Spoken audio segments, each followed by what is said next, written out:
मुफ्ती Tariq Masood special. बिस्मिल्लाहिर्रहमानिर्रहीम।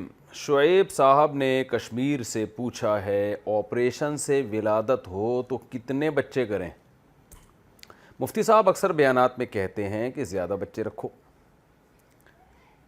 ये तब तो अच्छा है जब बच्चे की पैदाइश कुदरती तौर पर हो, लेकिन आजकल तो ऑपरेशन किया जाता है। क्या इस सूरत में औरत की सेहत पर बुरा असर नहीं पड़ेगा?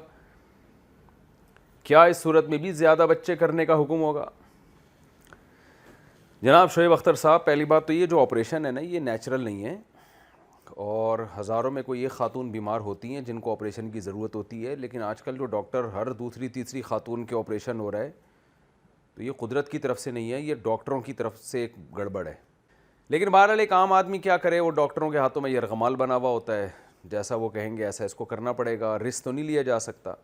तो अगर वाकई ऑपरेशन से बच्चे हो गए हैं और अब ज़्यादा ऑपरेशन की वजह से नहीं हो सकते, बाज़ दफ़ा ये होता है कि ऑपरेशन से ना ये 2 3 4 बच्चों के बाद डॉक्टर कहता है मुमकिन नहीं है, तो वाकई 2 4 डॉक्टरों से मालूमात करवा लिए, मुमकिन नहीं है तो फिर रोक लेने में कोई हरज नहीं है, क्योंकि सेहत औरत की ये पहले है। तो वाकई ये ख़तरा हो तो एक आध डॉक्टर से ना पूछें, जो भी गायनी की डॉक्टर्स हैं, जो एक्सपर्ट हैं, उनसे चंद एक से राय जब सामने आ जाए और वो कहें कि अब अगर बच्चे की विलादत हुई तो माँ को शदीद नुकसान पहुँचने का ख़तरा है, तो फिर कोई ऐसी तदबीर इख्तियार की जा सकती है कि प्रेगनेंसी ना हो ताकि बच्चे की विलादत की नौबत ना आए।